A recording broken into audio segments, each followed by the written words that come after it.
손흥민 선수가 41년 만에 토트넘의 유럽대항전 우승 트로피를 안긴 주장이 되며 구단의 역사 속 중심 인물로 공식 자리매김했습니다.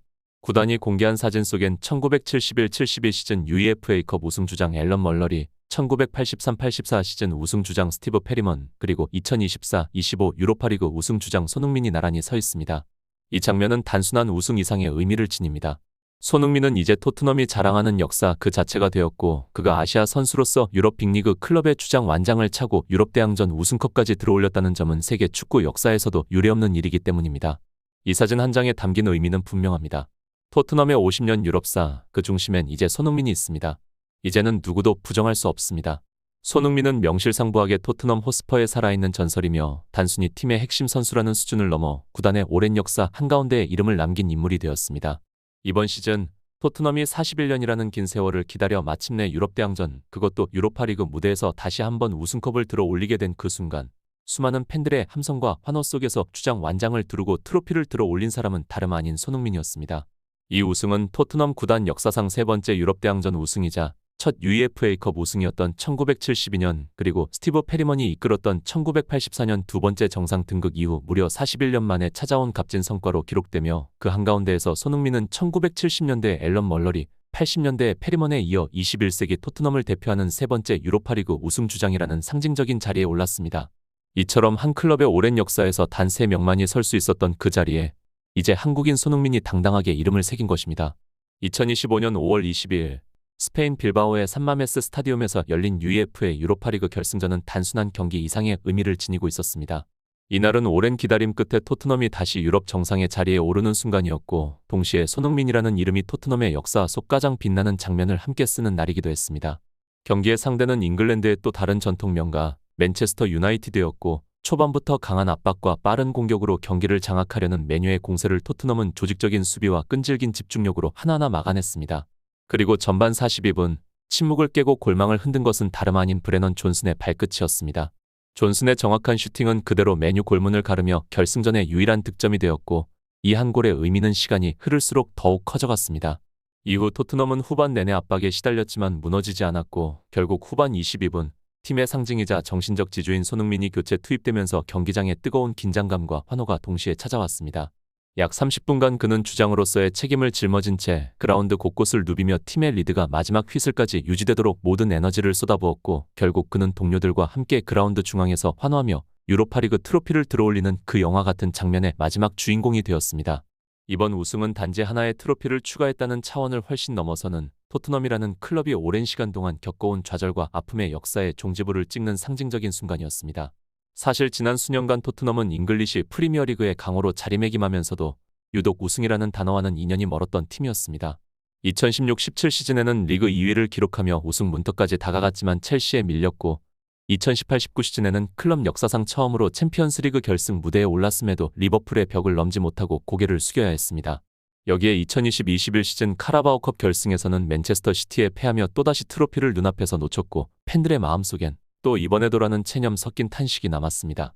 이후 클럽은 조세 무리뉴, 안토니오 콘테, 누누 에스피리투 산투 등 세계적인 명장들을 영입하며 트로피를 위한 승부수를 띄웠지만, 결과적으로 이들 모두가 팀의 체질을 바꾸는 데는 실패했고, 토트넘은 결국 결승에 오르긴 해도 마지막 한 걸음을 못 내딛는 팀, 중요한 순간에 흔들리는 클럽이라는 오명에서 벗어나지 못했습니다. 하지만 이번 유로파리그 우승은 그 오랜 멍에를 벗어던지고 수많은 눈물과 실망의 시간을 딛고 올라선 진정한 챔피언의 선언이었고, 그 중심에 손흥민이 있었다는 사실은 토트넘 팬들에게 영원히 기억될 감격의 드라마가 되었습니다. 손흥민에게 있어 이번 우승은 단순히 커리어 한 줄을 채우는 차원이 아니라 지난 10년 가까이 묵묵히 달려온 길끝에서 마주한 벅찬 보상과도 같은 순간이었습니다.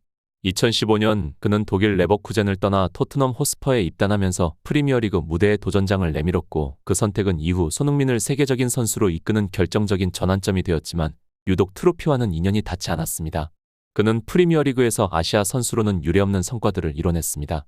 세계 최정상급의 결정력을 보여주며 리그를 대표하는 공격수로 자리매김했고, 2021-22 시즌에는 아시아 선수 최초로 유럽 5대 리그 득점왕이라는 금자탑을 쌓기도 했습니다.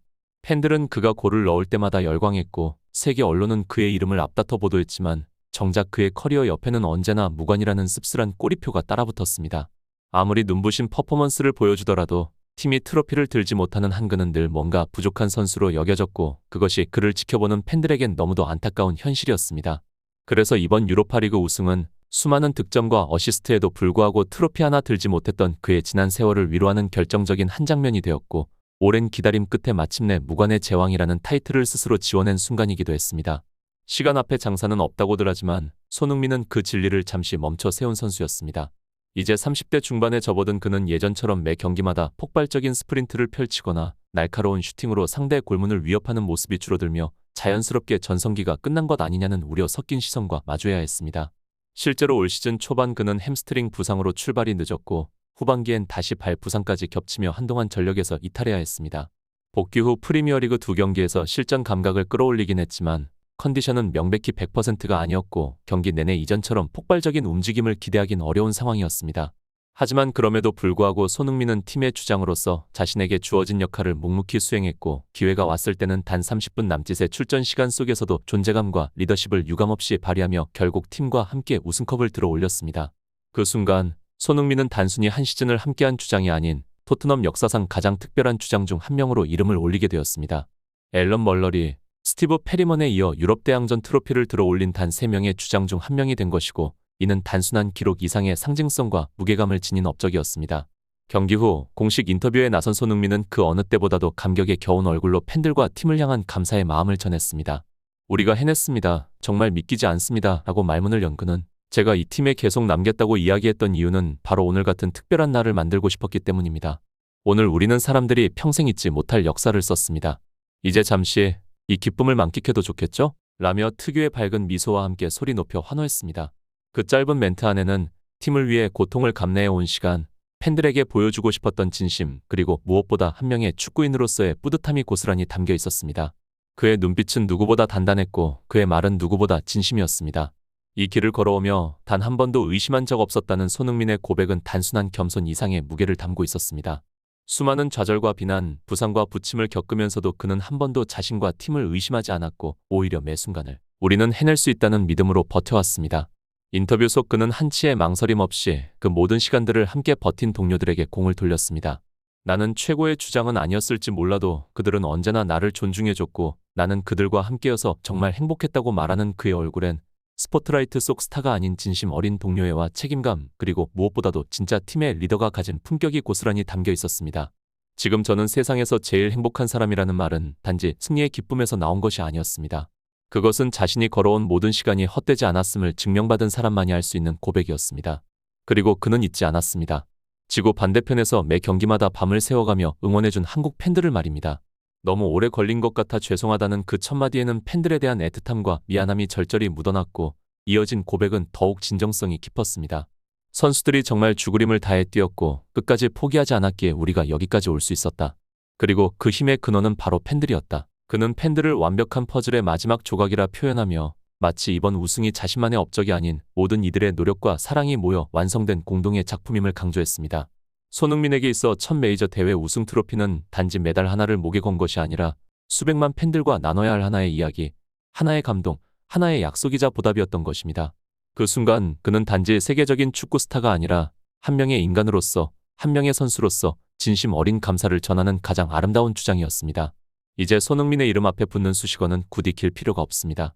한국인 최초의 유럽 대항전 우승 주장, 토트넘 41년 만에 유로파리그 트로피를 들어올린 주장, 공식 레전드 등극 이 모든 찬사는 그의 커리어를 꾸며주는 멋진 문장이 될 수 있겠지만 사실 이제는 그 어떤 수식어 없이도 손흥민이라는 이름 자체가 역사이고 상징이며 곧 기록이 되었습니다. 그는 더 이상 단순한 개인의 성과를 쌓는 선수가 아니라 토트넘의 역사를 새로 쓰고 한국 축구의 지평을 넓힌 인물로서 영원히 기억될 존재가 되었습니다. 그가 빌바오의 하늘 아래에서 두 손으로 높이 들어올린 유로파리그 트로피는 단지 은빛 금속으로 만들어진 컵이 아니었습니다. 그 안엔 수없이 반복된 좌절, 포기하고 싶었던 밤, 부상으로 뛰지 못했던 경기들, 그럼에도 끝내 스스로를 놓지 않았던 인내가 담겨 있었습니다. 그리고 그 트로피는 손흥민의 이름을 새긴 채로 축구 역사 속 가장 아름다운 페이지에 깊이 새겨지게 되었습니다. 이제부터 손흥민은 누군가의 비교 대상도 설명이 필요한 인물도 아닙니다. 그는 그 자체로 축구를 사랑하는 모두에게 하나의 레전드가 되었습니다. 영원히